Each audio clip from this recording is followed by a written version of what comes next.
Well, hello everybody. My name is William Dunn. I'm a longtime watercolorist, and today we're going to take this well-known painting by Monet. The title is Sunrise.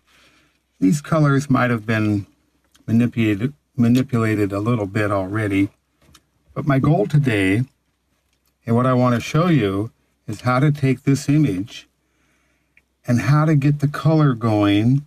I might change the color a little bit and try to do some other things with it, just as a little study for myself, and to show you and help explain a little bit about mixing color and how that can have so much impact on your painting. Now, anywhere on a color wheel, if we go to the opposite color, for instance, red here, let me spell that out for you. There's red. This is green. If I go opposite on the color wheel, this way, if I had a bright red, I could tone it down and make the color go down just a little bit, sort of gray it down a bit, if I added a touch of green. I know that's counterintuitive, but that is what happens. All right. So my sky's kind of looking all right here. I like this.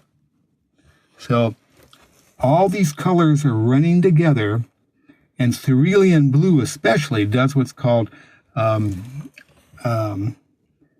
granulation.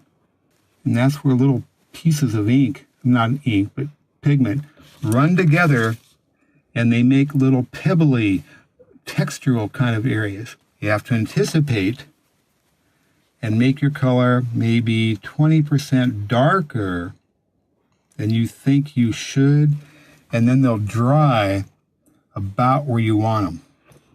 That's kind of a practice thing, but in general, that's a good guideline for you. And watercolor does what it wants to do, regardless of what you want to do sometimes. And you have to learn to just let that happen. It's okay. So now, if you look at this again, we've got a little troughs in the wave action. So we can go in and kind of mimic that and get a nice feeling here. So I'm checking, did I get the values right? Are my shapes close enough?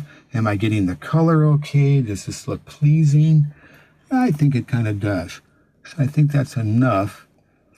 And this has been a wonderful experience to paint like Monet.